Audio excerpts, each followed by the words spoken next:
I'm Evelyn, and at 75 years old, I thought the hardest days of my life were behind me, until I uncovered a secret my family had kept for decades, a betrayal that shattered the foundation of everything I believed about my marriage and my son, leaving me to face a truth so painful it still haunts my every step, a wound that throbs with every beat of my weary heart.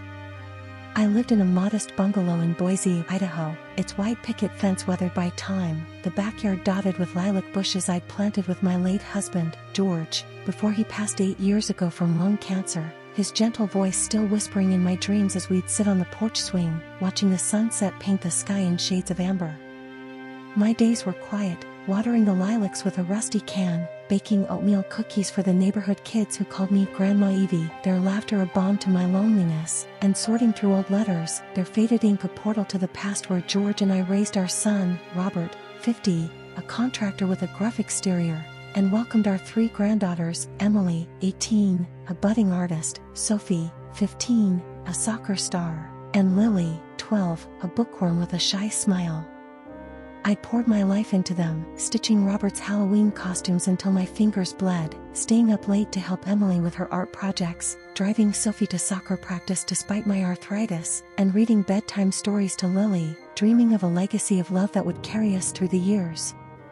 But a devastating discovery turned my twilight years into a storm of heartbreak, revealing a family secret that threatened to erase the memories I held dear. It began one crisp October morning, the air sharp with the scent of fallen leaves, as I rummaged through the attic for a quilt I'd made for George's birthday decades ago, its patchwork a tapestry of our early years. Hidden beneath a stack of dusty boxes, I found a locked metal box, its surface scratched but sturdy, a key taped to its lid with yellowed tape, the word George scrawled in his handwriting, a sight that made my heart skip a beat. Inside were letters, dozens of them, their envelopes addressed to a woman named Margaret in George's familiar script, each one dated during the first 10 years of our marriage, a time when I'd been pregnant with Robert, then raising him alone while George worked late, my body aching from long shifts as a seamstress to support our family. The letters were love notes, intimate and tender. My dearest Maggie, I dream of the day we can be together, revealing an affair that spanned a decade, a secret George had carried to his grave, his words a betrayal that pierced me like a shard of glass, each sentence a reminder of the nights I'd waited for him to come home, his excuses of late shifts now a lie I couldn't unsee. The pain deepened when I found a photograph tucked between the letters, its edges curled with age, a young woman with auburn hair holding a baby boy, the child's eyes a mirror of George's, the same deep brown I'd seen in Robert and his daughters, a resemblance that turned my stomach as I realized this boy, named Michael and a note on the back, was my husband's son, born just a year after Lily, a half-brother my family might not even know existed. My hands trembled as I sat on the attic floor, the cold seeping through my sweater, the weight of the truth crushing me as I pieced together the timeline, George's frequent trips to visit his cousin in Portland, the money he'd claimed was for business expenses, all funneled to support another family, a life I'd never known. I felt like a fool, my memories of our marriage, dancing in the kitchen to Elvis, planting the lilacs under a full moon, tainted by his deceit, each happy moment now a question mark, a shadow cast over the love I thought we shared, the laughter of my granddaughters now tinged with doubt.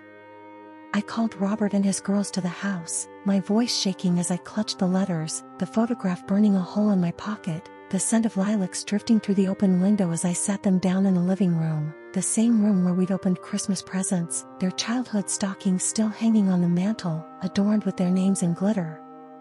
I laid the evidence on the coffee table, its surface scarred from years of spilled juice and crayon marks, and demanded the truth, my eyes searching theirs for answers, my heart pleading for them to deny it, the girls' confused glances cutting me deeper. But Robert's face told a different story, his jaw tightened, his fists clenching, while Emily whispered to Sophie, their unease palpable, and Lily clung to her book, her small frame trembling.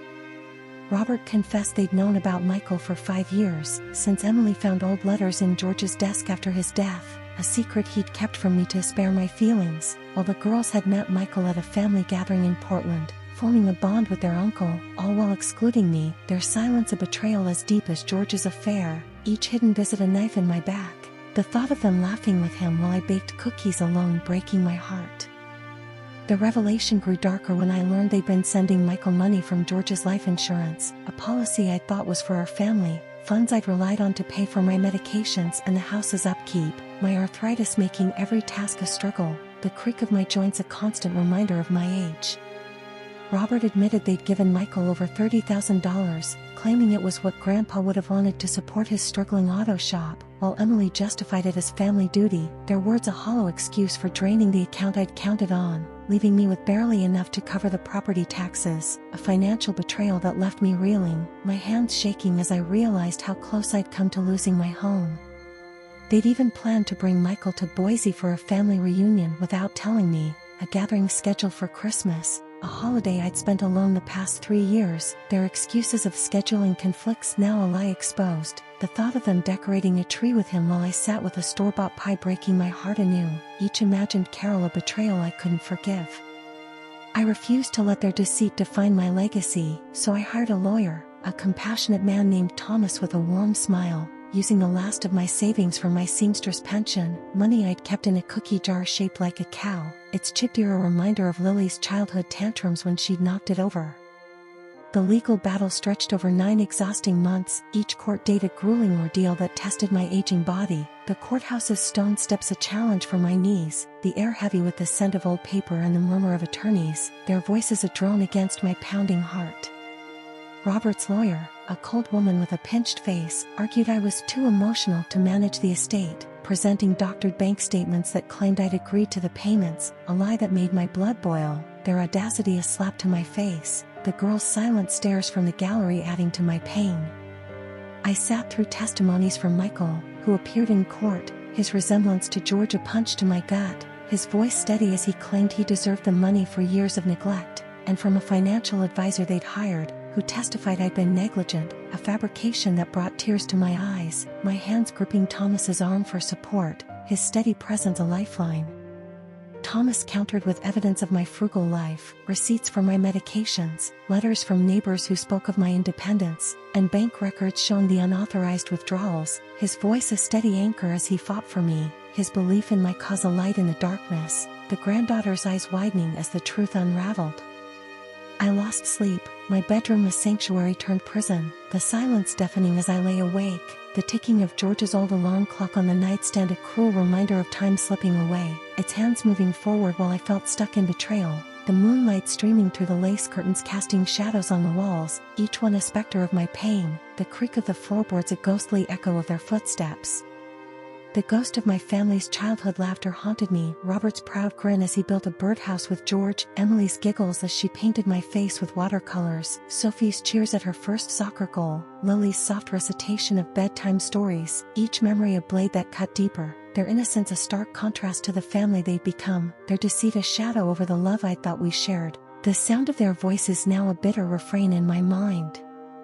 I'd clutched George's old sweater, its wool faded from years of wear, the scent of his pipe tobacco long gone but the fabric a tether to the man I'd loved, my tears soaking the sleeve as I whispered to him in the dark, begging for the strength to endure, my voice breaking as I asked why he'd kept such a secret, why he'd let this fracture our family, the silence his only answer.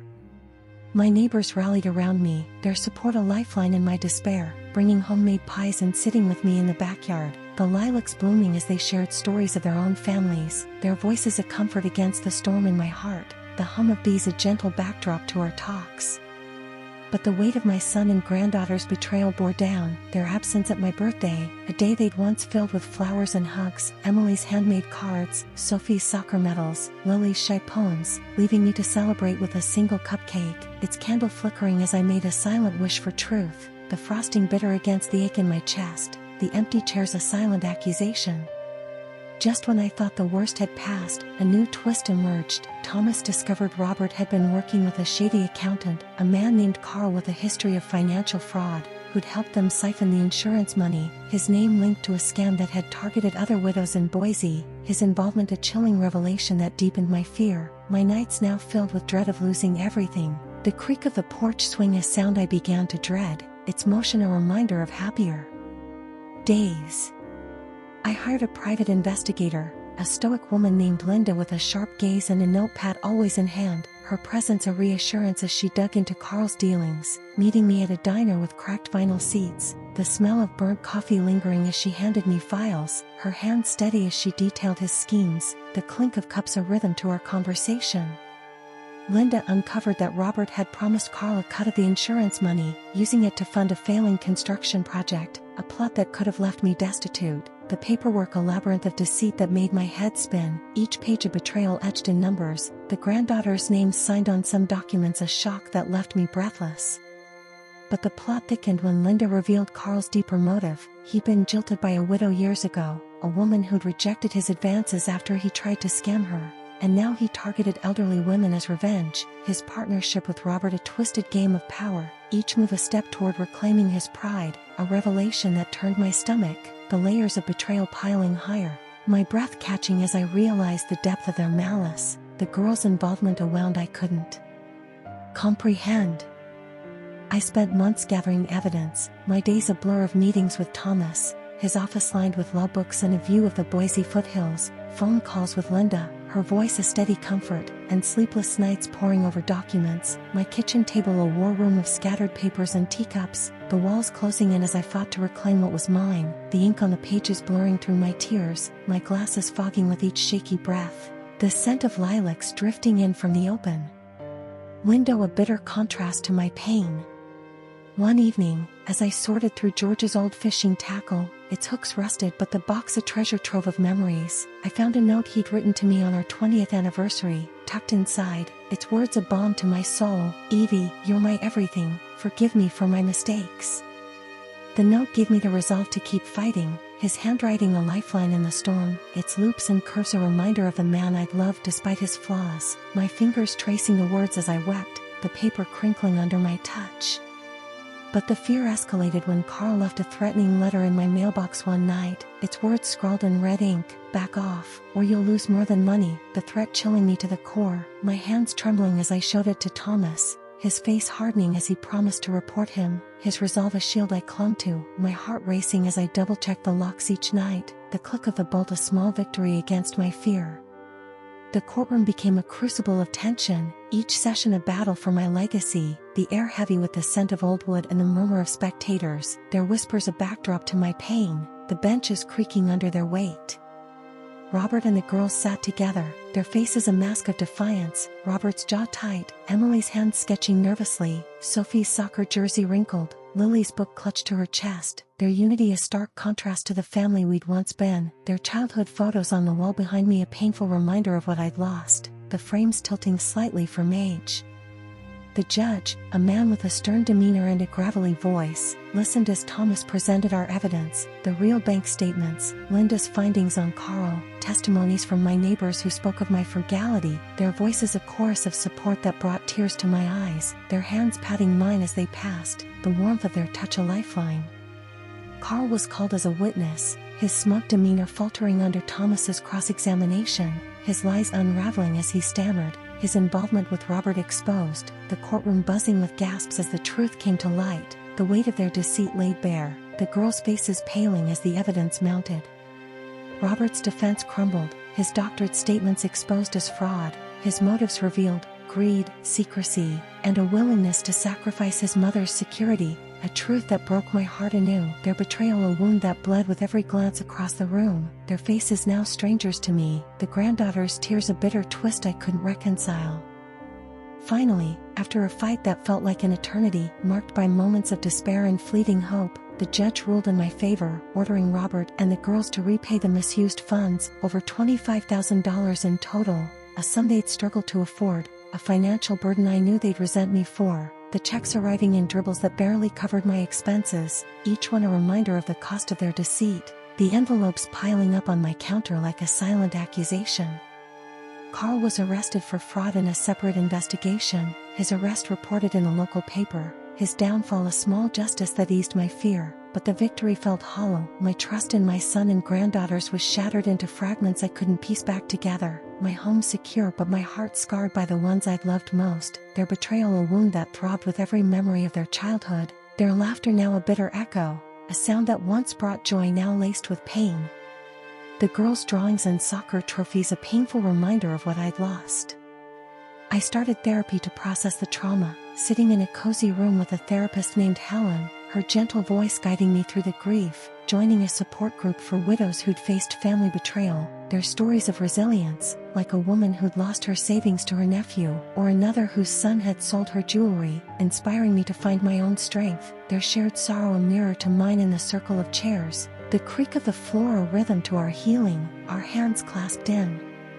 solidarity, the scent of lavender from a candle a soft comfort. I fortified my home, installing a security system with alarms that chirped softly at night, painting the fence a bright blue to reclaim the space, the brush strokes a defiant act against my sorrow, hanging bird feeders to banish the silence, their chirping a melody of renewal, the flutter of wings a sign of life, the seeds spilling onto the ground a small act of defiance. I adopted a rescue cat, a Siamese named Milo with striking blue eyes and a purr that soothed my soul, his warmth a comfort as he slept on my lap, his soft fur brushing my hands, his presence a silent companion as I watched the snow fall outside, its flakes a quiet beauty, his playful swats at the window a reminder of joy. I started volunteering at a local library, reading to children during story hour, channeling my pain into helping them, their wide-eyed wonder a balm for my broken spirit as we turned the pages of fairy tales, my voice steadying as I read of dragons and princesses, their giggles a flicker of light in my darkness, their tiny hands in mine a reminder of hope, the rustle of pages a new rhythm in my life.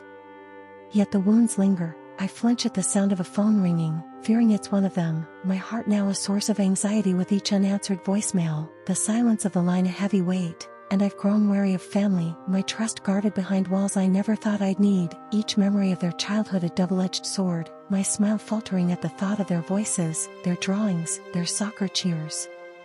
I've taken up gardening again, tending to the lilacs to reclaim my joy, the scent of their blooms a new rhythm in my life, its fragrance a testament to my survival, the petals falling like tears, but the memories of their betrayal still surface, their hugs at family picnics, their whispers of I love you, Grandma, the love I thought we shared a bittersweet ache that lingers like a ghost, a testament to the strength I found in the ashes of their deceit, a resilience forged in the fire of my pain. Thanks for listening to my story, it means the world to share this with you. Let me know in the comments if it resonated with you, and please like and subscribe if you'd like more real-life drama tales. I'd really appreciate your support.